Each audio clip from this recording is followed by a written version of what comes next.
ना। देखिए दोस्तों, अभी तक मैंने आपको प्रोनाउन के सारे जो भी रूल्स हो सकते हैं मैंने इंपॉर्टेंट आपके एग्जाम के लिए रेलेवेंट एसएससी सीएचएसएल मैंने बता दिए।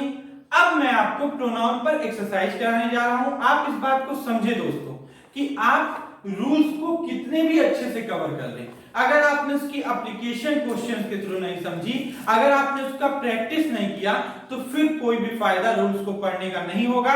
एग्जाम्स में क्वेश्चन आपको छोड़ना ही पड़ेगा, क्योंकि एग्जाम में जब तुरंत क्वेश्चन आता है ना, तो हमें अपनी प्रैक्टिस ही वहां पर हमारे लिए यूजफुल होती है। अदरवाइज अटेम्प्ट कर पाना तुरंत क्वेश्चन काफी डिफिकल्ट होता है। हाँ, ये जो भी मैं क्वेश्चंस करा रहा हूं, इन सारे के पीडीएफ टेलीग्राम चैनल पे मैंने दे दिए हैं। तो प्लीज जिसने भी टेलीग्राम चैनल अभी तक नहीं ज्वाइन किया है, वीडियो का के डिस्क्रिप्शन में लिंक है, प्लीज आप वहां से टेलीग्राम चैनल को ज्वाइन कर लें, फेसबुक पेज को ज्वाइन कर लें, ताकि आपको कोई डाउट हो तो प्लीज आप मुझे मेरे फेसबुक पेज पे बता सकें। ठीक है ना। अब मैं ये शुरू कर रहा हूं इसकी प्रैक्टिस, आप ध्यान से इन चीजों को समझें। देखिए, पहले तो मैं आपको टाइम तो देखिए, दो बातें मैं आपको बता दूं। पहली बात तो ये कि मैंने इसमें ए बी सी डी इसको पार्ट्स में नहीं डिवाइड किया। क्यों?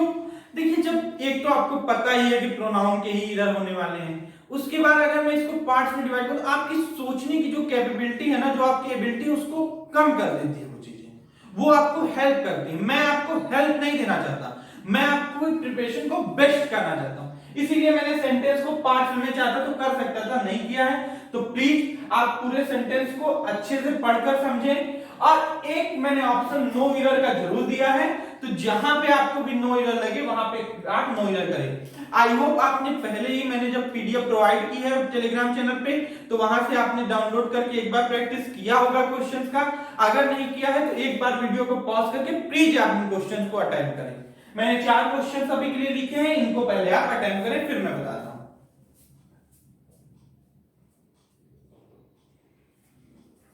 ना देखिए दोस्तों, पहला क्वेश्चन मैं पढ़ता हूं आपके लिए। देखिए, Anil was a painter whom we all thought would get a contract for that painting. No error। एक बात आप समझे, हम लोग प्रोनाउन की एक्सरसाइज कर रहे हैं, तो हमें समझना यहीं पे है कि यहां पे क्या कोई इरर है, क्योंकि प्रोनाउन तो ये यूज है। वी यहां पे बिल्कुल सही है, कोई प्रॉब्लम नहीं है। ठीक, अब आप और कहीं पे इरर बता नहीं सकते। अच्छा, whom का मैंने रूल बताया था, आप एक बार याद करें प्लीज मेरे लिए। आपको मैंने बोला था सेंटेंस में अगर हर सब्जेक्ट की अपनी वर्ब है तो फिर वहां पर आप whom लगाइए। अगर हर वर्ब का जो भी सारे वर्ब्स हैं उनका अपना सब्जेक्ट ना हो तो फिर आप क्या यूज करेंगे? हु। मैं लिख दे रहा हूं फिर से यहां पे आपके लिए। सेंटेंस में जितने भी वर्ब हैं अगर सारे का सब्जेक्ट प्रेजेंट है तो आप वहां पर क्या यूज करेंगे? whom। बट अगर किसी भी वर्ब का सब्जेक्ट मिसिंग है तो फिर आप वहां पे क्या यूज करेंगे? बिल्कुल हु। आई होप कि जो भी लोग इस वीडियो को देख रहे हैं, प्रोनाउन प्रैक्टिस या प्रोनाउन मोस्ट इंपॉर्टेंट जो क्वेश्चंस मैं करा रहा हूं आपके प्रीवियस ईयर क्वेश्चन, सारे ही प्रीवियस ईयर क्वेश्चन है, आप मैच कर लीजिएगा बुक से प्रीवियस ईयर।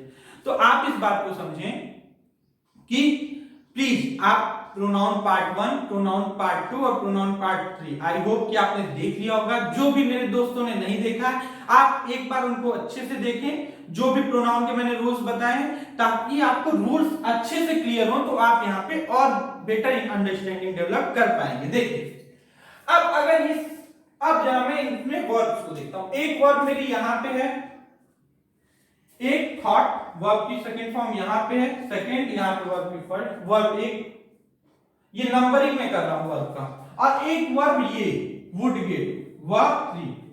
अब देखिए आप, इस वर्ब का सब्जेक्ट अनिल, वेरी गुड, इस वर्ब का सब्जेक्ट वी, ठीक है। अब मुझे आप बताएं वुड गेट का सब्जेक्ट कहां है? इस सेंटेंस में तो नहीं है अभी तक, तो मैं क्या करूंगा? मैं हूं को यहां से तुरंत कट करूंगा और इसको किससे रिप्लेस करूंगा दोस्तों? हु से। अब आप समझे, जब ये नॉमिनेटिव केस में हो गया तो वुड गेट का सब्जेक्ट हमारा हु हो गया और हमारे पास हर वर्ब की एक सब्जेक्ट है। आई होप ये क्वेश्चन आपको समझ में आया होगा। आप कैसे डील करेंगे? अगर वर्ब का सब्जेक्ट नहीं है तो फिर हु, वर्ब का सब्जेक्ट है तो हूं। और मैं इसका जो आपको कंप्रीहेंसिव नॉलेज चाहिए वो मैं आपको प्रोवाइड करूंगा, बट ग्रामर की वीडियो सीरीज में। अभी आपको क्वेश्चंस देखते ही क्लिक करना है और आंसर देना है, और 2 मार्क्स आपके, ठीक है ना। इस सेंटेंस को जरा देखिए, he is the same person who was present at the wedding party last night. No either. आप बताइए। अब कुछ मेरे दोस्तों ने who देखा, पर्सन देखा, लिविंग थिंग देखा कि बिल्कुल सही है, ठीक है, नहीं आप गलत देखिए। मैंने आपको जब who wish that का रूल बताया था तो कुछ उसमें स्पेशल केस बताए थे, the same, none, any, superlative degree. अगर ये वर्ड्स यूज हैं तो फिर यहां पे क्या होगा दोस्तों, हु या विच का यूज हो ही नहीं सकता। किस वर्ड का यूज होगा, दैट। अब आप देखिए, he is the same person that was present at the wedding party last night। अच्छा, next question, let Rohit and she complete this task as they like to do it। ठीक है, अब आप समझिए इस सेंटेंस में आपको क्या ये दिखता है। देखिए इट, जब भी, एक बात मैं यहीं पे आपको बोलूं कि जब भी आप थर्ड पर्सन का प्रोनाउन सेंटेंस में यूज देखें तो एक बात प्लीज आप उसके लिए कौन से नाउन को वो रिप्लेस कर रहा है जरूर देखें। इट किसको रिप्लेस कर रहा है दोस्तों, टास्क को, कोई प्रॉब्लम नहीं है, सही है। दे लाइक, बिल्कुल ठीक है। प्रॉब्लम कहां पे है, मैंने आपको वर्ब और प्रीपोजिशन, मैंने आपसे बोला था कि वर्ब और प्रीपोजिशन के बाद क्या यूज होती है, प्रोनाउन की कौन सी फॉर्म, आप बताएं, ऑब्जेक्टिव केस।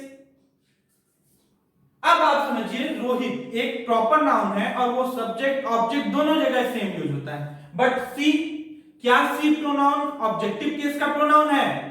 मैंने लेट को, मुझे पता था कि लेट आपको कंफ्यूज करता है, मैंने लेट को आपको सेपरेटली डील किया था वीडियो में।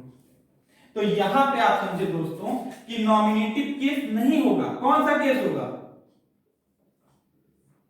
Objective case. Let Rohit and her complete this task as they like to do it. अच्छा, लास्ट अभी के लिए, इट वॉज मोहन और her who came here last night and kept on knocking the door. अब आप इस क्वेश्चन को जरा सा समझें। वॉच, ये एक वर्ब टू बी की फॉर्म है।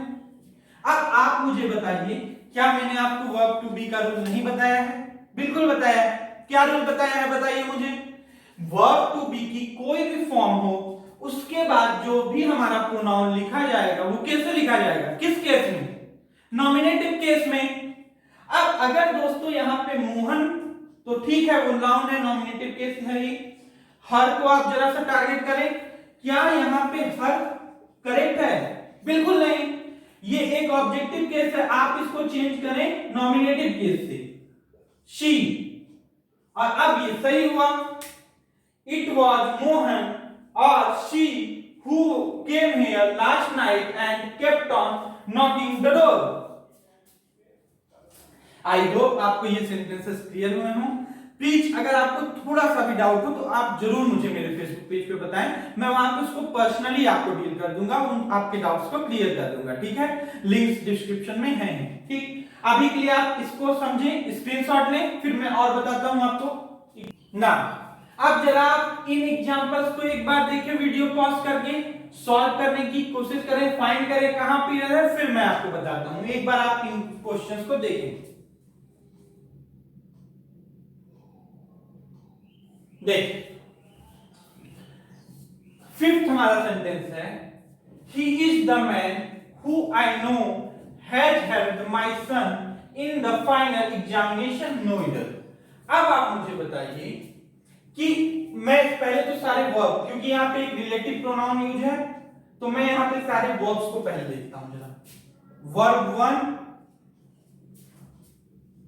वर्ब 2 हैज हेल्प, वर्ब 3 और कोई वर्ब है क्या सेंटेंस में? नहीं।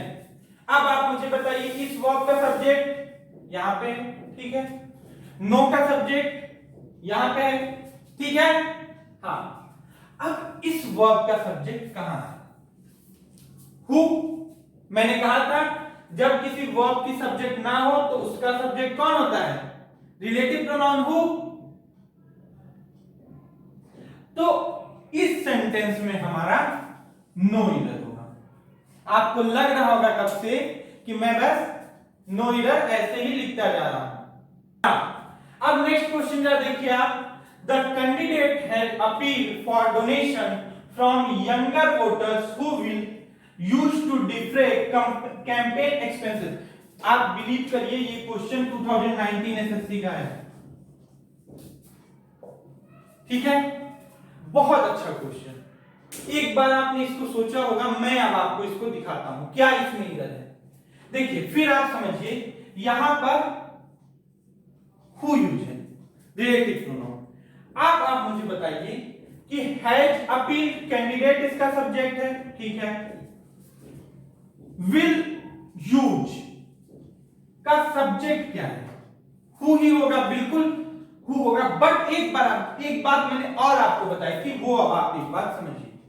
हु, विच और दैट, ये जब भी यूज होते हैं दोस्तों तो किसी एक नाउन के लिए यूज होते हैं। यहां पे जो हु यूज है, आप मुझे बताएं वो किस नाउन के लिए यूज है? आप कहेंगे सर आपने बताया था कि जो उसके बगल में वर्ड होता है नाउन उसी के लिए। देखिए इसीलिए मैंने ये सेंटेंस लिया, हर बार ऐसा हो ये जरूरी नहीं है। फ्रॉम एक प्रीपोजिशन है और ये वर्ड जो वोटर्स है ये इस फ्रॉम का ऑब्जेक्ट है। मैं आपको आगे पार्ट्स में बताऊंगा ये मैं कैसे डिसाइड कर रहा हूं, बट आप समझें जब आप इस सेंटेंस को पढ़ेंगे तो आपको वहां पे समझ में आ जाएगा, इसके थीम से भी आपको समझ में आएगा। Who will use to defray, इस वर्ड की मीनिंग से आपको प्रॉब्लम होगा। एसएससी भी जानता था इसीलिए उसने ये वर्ड यूज किया। इसका मीनिंग होता है एक्सपेंसेस को पे करना, वहन करना। जैसे कोई करता है ना किसी एक्सपेंस को पे, वही। तो अब आप समझिए कि वोटर्स कब यूज किया जाएगा एक्सपेंसेस को वहन करने के लिए? वोटर्स का यूज या उनके डोनेशंस का यूज? अब आप बताइए मुझे हु किसके लिए यूज है? वोटर्स के लिए या डोनेशंस के लिए? बिल्कुल, डोनेशन एक नॉन लिविंग थिंग है और बिकॉज ये वर्ड रिलेटिव प्रोनाउन डोनेशन के लिए यूज होना चाहिए था, इसलिए हमारा यहां पे क्या होगा बताइए? विच। अब इसको जरा सेंटेंस को आप एक बार पढ़िए। The candidate has appealed for donation from younger voters which will use to defray, वो डोनेशन का यूज किया जाएगा उस एक्सपेंस को पे करने के लिए। हाँ, अब अगर आपका मन कर रहा है तो आप which की जगह that लगा लीजिए। ये तो आपका अपना इंप्रूवमेंट का पार्ट है कि जब सेंटेंस इंप्रूवमेंट में ये आए तो वहां पे that लिखा है या which, बट यहां कॉमन इरर में तो आप इसको कट करेंगे, इसमें इरर है। आई होप ये बहुत ही अच्छा क्वेश्चन था, आपने अच्छे से इसको समझा होगा। आपके कोई भी डाउट्स हो तो आप मुझे जरूर बताइएगा। नेक्स्ट सेंटेंस देखिए तो, out of the 6 companies shortlisted for the project 5 have already made it's presentation. अब आप मेरी एक बात को याद करिए, मैंने लास्ट वीडियोज में कभी आपको बोला था कि जब भी थर्ड पर्सन का प्रोनाउन यूज हो तो आप एक बार वो किस नाउन को रिप्लेस कर रहा है, किस नाउन के लिए यूज हुआ है, जरूर आप फाइंड करें। क्यों मैंने ऐसा कहा था देखिए, इस सेंटेंस में आप देखेंगे एक प्रोनाउन यूज है इट्स, थर्ड पर्सन का प्रोनाउन है। आप मुझे बताइए इट्स प्रेजेंटेशन किसके लिए यूज है? Out of 6 companies shortlisted for the project 5 have. आप समझिए कि कंपनीज को यहां सेंटेंस में रिपीट नहीं करके, सारे प्रीवियस ईयर क्वेश्चन है, आप इसको चेक करें। 5 कंपनीज यहां पे लिखा था, बट उन्होंने कंपनीज को यहां पे ना लिख के सिर्फ 5 लिख दिया। और आप समझे जब यहां पे 5 या 5 कंपनीज है तो इट्स यूज होगा 5 चीजों के लिए, 5 चीजों के लिए, प्लूरल के लिए, कंपनीज के लिए इट्स का यूज होगा? बिल्कुल नहीं। Their presentation. अब आप इसको पढ़ें। Out of the 6 companies shortlisted for the project 5 have already made their presentation. क्या यूज है यहां पे? इट्स ना हो के यूज है दियर। आप इस बात को समझें, ठीक है।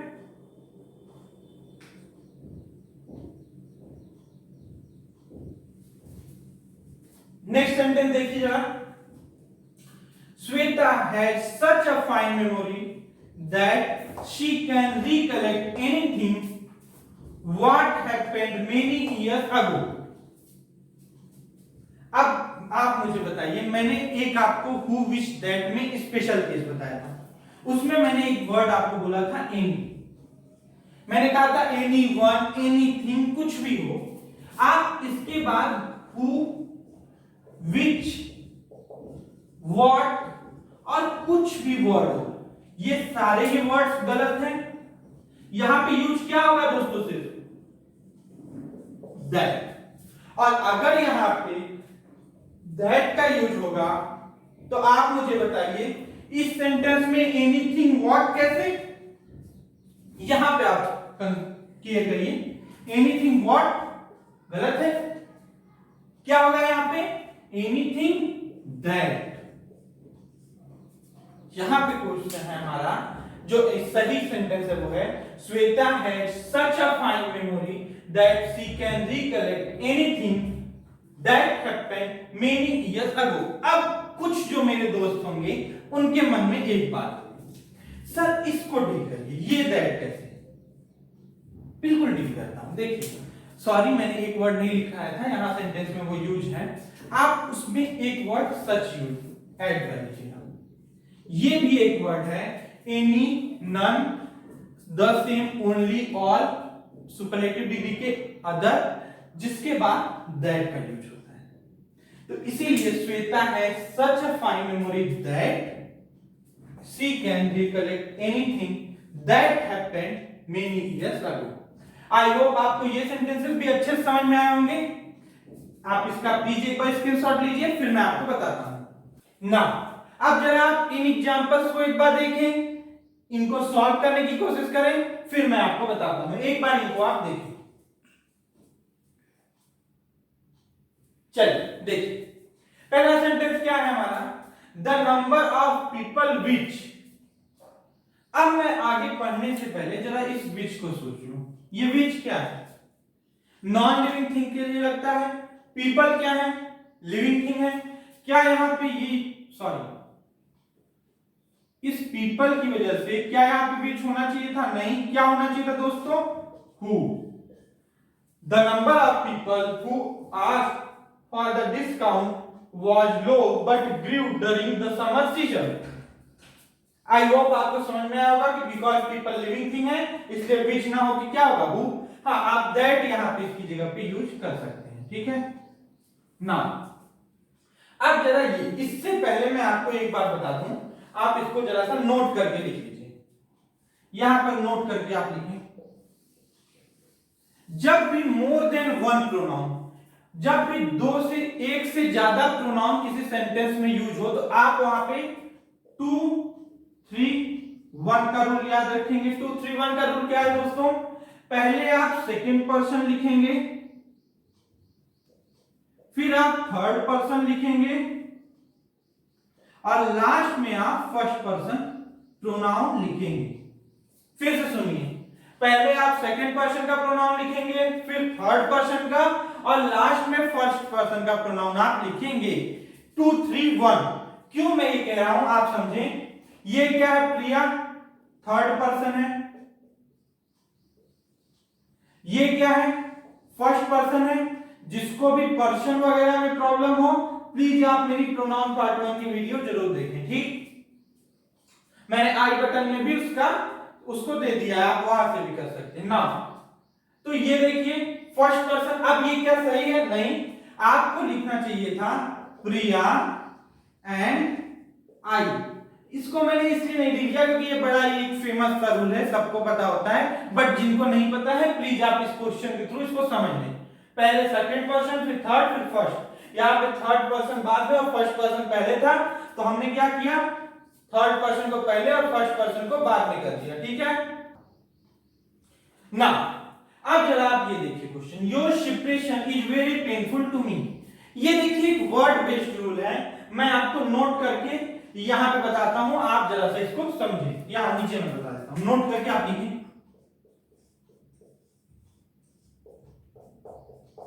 देखिए कुछ वर्ड्स हैं, कौन से वर्ड्स हैं, देखिए जरा, शिप्रेशन,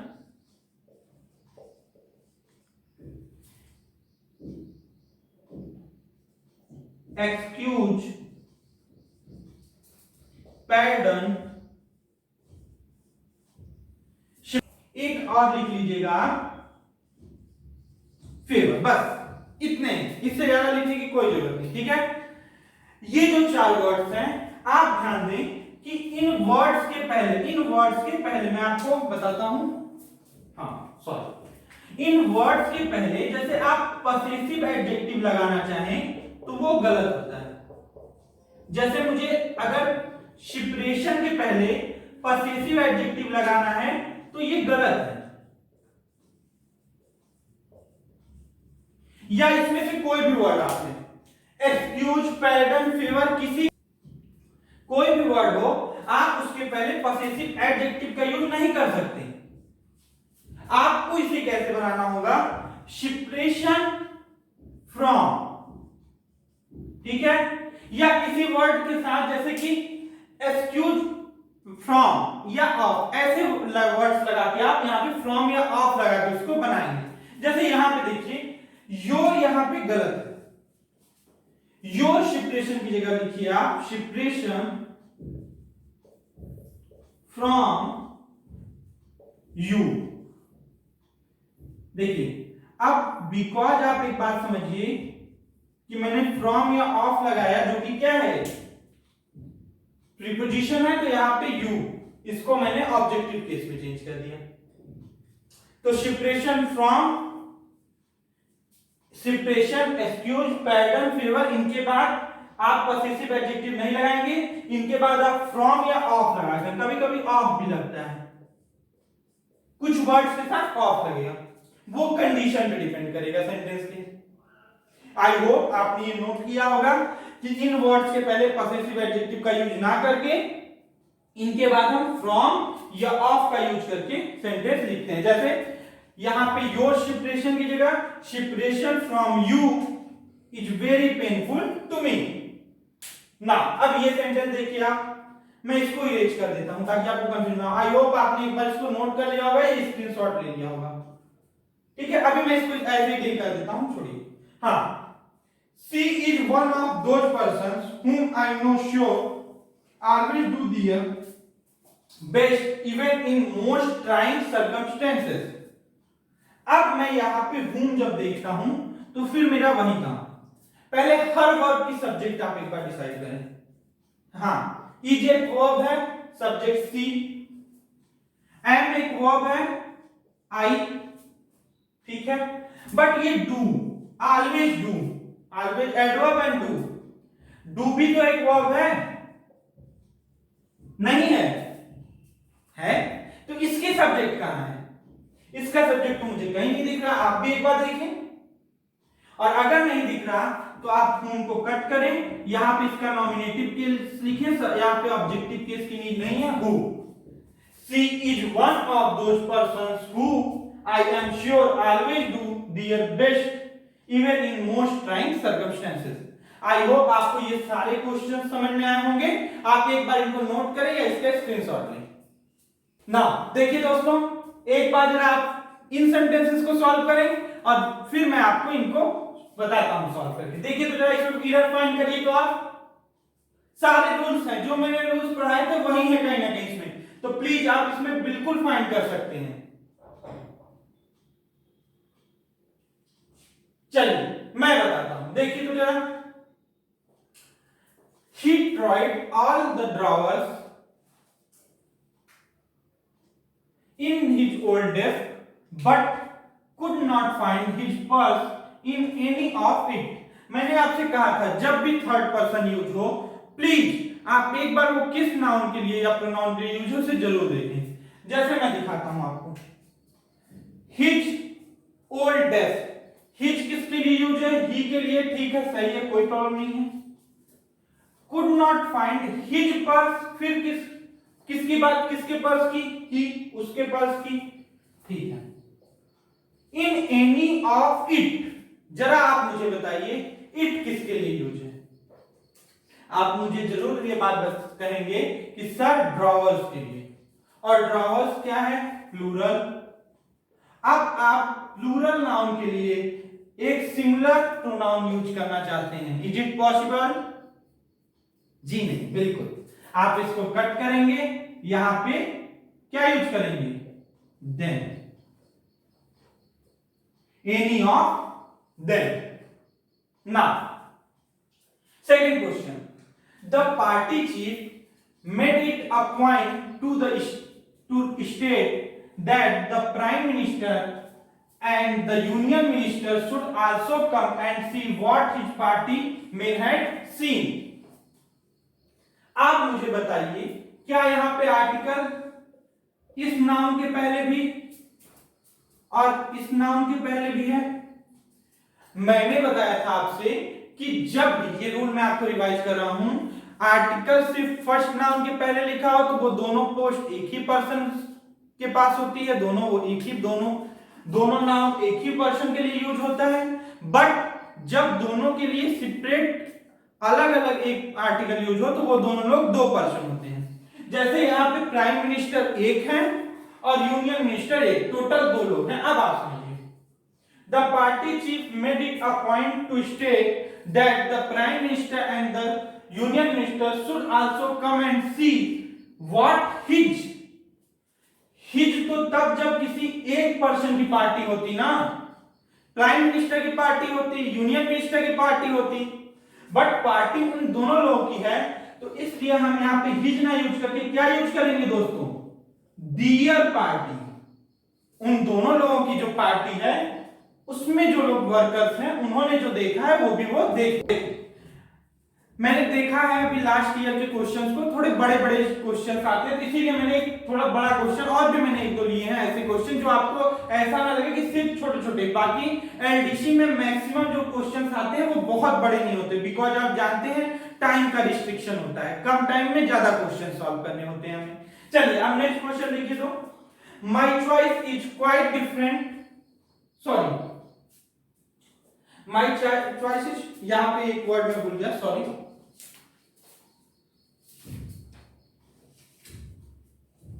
देखिए, my choice is quite different from your.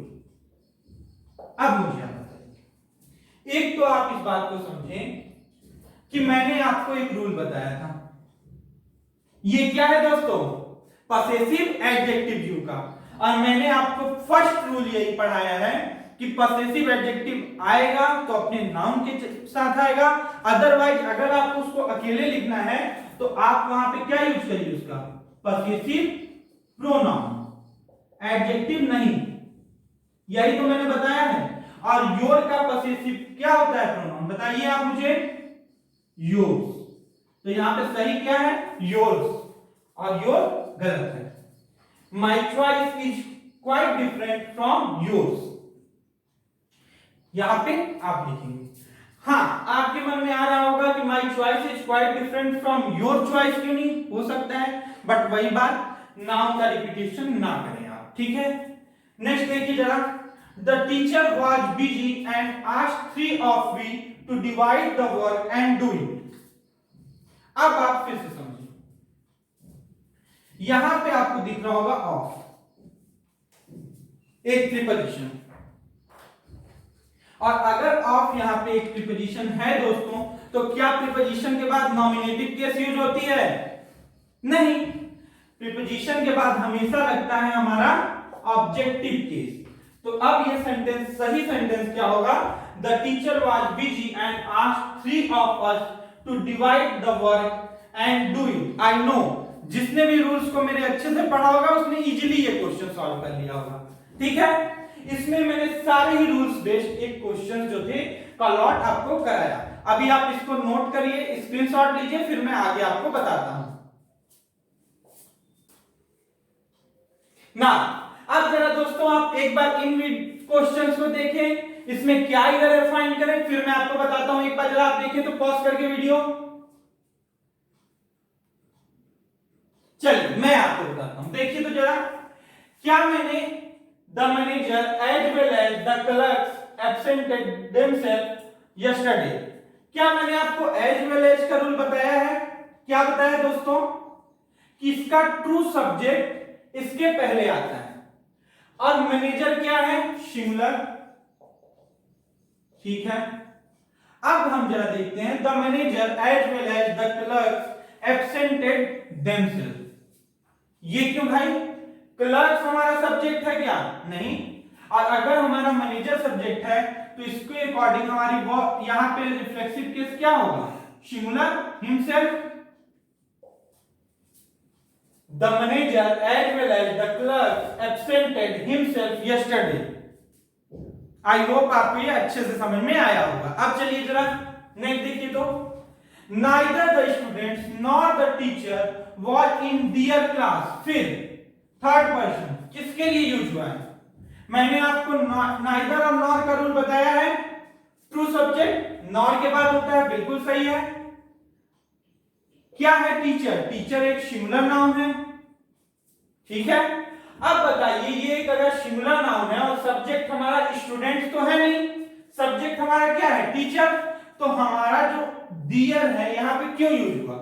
Plural की यहां पे क्या जरूरत थी? आप इसके लिए एक सिंगुलर लगाइए, हर, हिज। ज्यादा एप्रोप्रिएट हिज होगा। जब हमें जेंडर ना पता हो तो हिज का यूज हम ज्यादातर करते हैं, ठीक है ना। There is none who can help you in this crucial time. अब आप बताइए मुझे, क्या मैंने आपको none का रूल बताया है? जब भी none, the same, all, any ये सारे वर्ड्स यूज होते हैं तो रिलेटिव प्रोनाउन हमारी क्या यूज होती है? that। ठीक है, ये क्वेश्चन जरा आप देखिए। None of these two officials has been looking after his apartment well. अब आप मुझे बताइए कि टू ऑफिशियल्स, दो लोगों के लिए नन कब से यूज होने लगा भाई? बताइए फ्रेंड्स, दो पर्संस के लिए क्या यूज होता है? मैंने आपको कौन सा डिस्ट्रीब्यूटिव प्रोनाउन बताया है? बिल्कुल नाइदर।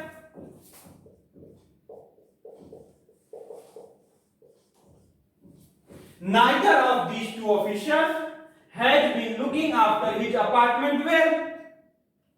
I hope आपको ये सारे सेंटेंसेस समझ में आए होंगे। आपको कोई भी डाउट है, कोई भी आपकी क्वेरी है, प्लीज फेसबुक पेज पे सेंड कर दीजिएगा। मैं वहां आपकी डाउट्स को क्लियर कर दूंगा, बता दूंगा आपको। टेलीग्राम चैनल ज्वाइन कर लीजिए ताकि आप ये जो भी क्वेश्चंस मैंने कराए हैं इनके पीडीएफ आप वहां से ले सकें। और भी मैं वर्ड ऑफ द डे, जैसा मैंने पहले बताया, word of the day daily अपने टेलीग्राम चैनल पे, फेसबुक पेज पे डालता हूं। आप उसे पढ़िए, याद करिए, लर्न करिए। बहुत बेटर वे है वोकैबुलरी को डेवलप करने का।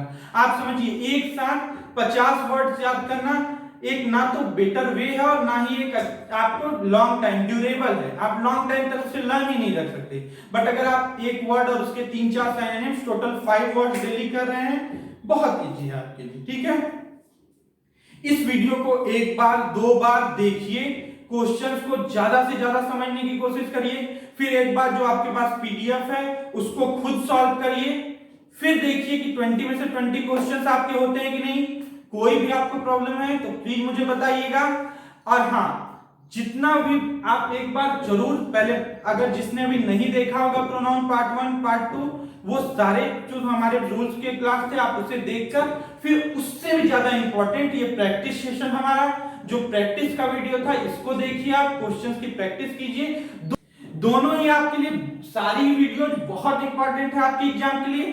प्लीज इनको देखिए, पढ़िए, लोगों को बताइए चैनल के बारे में। प्लीज चैनल को जो लोग नए हैं सब्सक्राइब कर लें, वीडियो को लाइक और शेयर करें। Thank you so much and God bless you all.